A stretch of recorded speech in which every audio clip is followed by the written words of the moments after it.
Top 10 question for UP SSSC PET and ROARO. Let's move to our first question. Bharat में निम्न झरनों में से सर्वाधिक ऊंचाई वाला झरना कौन सा है? ऑप्शन दिए हैं. ऑप्शन है आपका बरसी पानी झरना, जोग झरना, मीन मटी झरना, ऊंची कल झरना. करेक्ट आंसर, इसका करेक्ट आंसर है जोग झरना. जोग झरना इसका करेक्ट आंसर है. और जोग झरने को MK गांधी झरने के नाम से भी जाना जाता है. गार सोपा झरने के नाम से भी जाना जाता है. गार सोपा झरने के नाम से भी जाना जाता है. So correct answer is option B, Jog झरना. उत्तरी पूर्वी मानसून से सबसे अधिक वर्षा प्राप्त करने वाला राज्य कौन सा है? उत्तरी पूर्वी मानसून से सबसे अधिक वर्षा प्राप्त करने वाला राज्य है तमिलनाडु. तमिलनाडु में सबसे ज़्यादा उत्तरी पूर्वी मानसून से वर्षा होती है. तमिलनाडु का दक्षिणतम पॉइंट है कन्याकुमारी, जो भारत का स्थलीय दक्षिणतम पॉइंट है. नेक्स्ट क्वेश्चन, निम्न नदियों में से किसका जल संग्रहण सबसे सर्वाधिक बड़ा जल संग्रहण क्षेत्र है? जल संग्रहण, जल के पश्चात इसमें जल संग्रहण क्षेत्र सबसे ज़्यादा बड़ा है गोदावरी. गोदावरी को दक्षिण भारत की वृद्ध गंगा या फिर भारत की वृद्ध गंगा के नाम से भी जाना जाता है.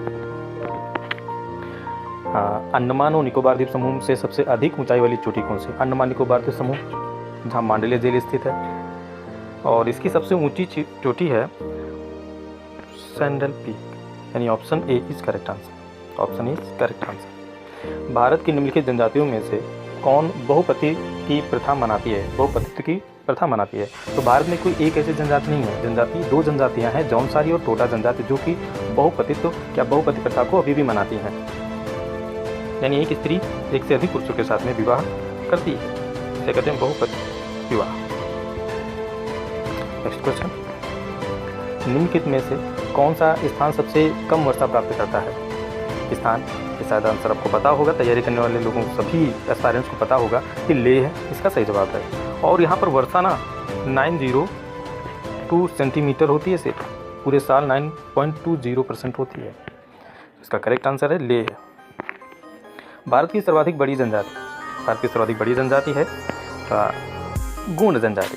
भारत की सबसे बड़ी जनजाति है. निम्नलिखित में से किस एक को यूरेनियम सिटी स्थापित करने का श्रेय दिया गया है? यूरेनियम सिटी स्थापित करने का श्रेय कनाडा को दिया गया है.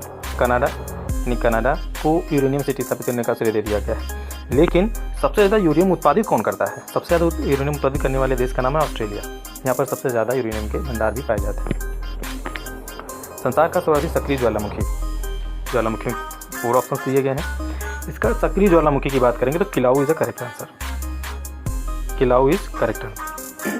और कोटोपेस की बात करेंगे, इक्वाडोर में स्थित एक ज्वालामुखी है, और ये सर्वाधिक ऊंचाई पर स्थित ज्वालामुखी है. फ्यूजियामा की जब हम बात करें तो फ्यूजियामा ये जापान का ज्वालामुखी है. वेसुवियस ये इटली का ज्वालामुखी है. तो सर्वाधिक सक्रिय ज्वालामुखी की जब बात करें तो किलाउ इज करेक्ट आंसर. निम्नलिखित देशों में से कौन देश स्थल बाधित है? स्थल बाधित को भू अवस्थित देश भी कहते हैं, या फिर लैंड लॉक्ड कंट्री कौन सी है? तो लैंड लॉक कंट्री अफगानिस्तान भी लैंड लॉक कंट्री है, हंगरी भी लैंड लॉक कंट्री है, और साथ में स्विट्जरलैंड भी लैंड लॉक कंट्री है. तो मलेशिया एक द्वीपीय, ये हिंद महासागर प्रशांत महासागर में स्थित है, और ये एक लैंड लॉक कंट्री नहीं है, जल से घिरी हुई कंट्री है. So correct option is Malaysia. Correct answer is Afghanistan, Hungary and Switzerland. Malaysia एक लैंड लॉक कंट्री नहीं है.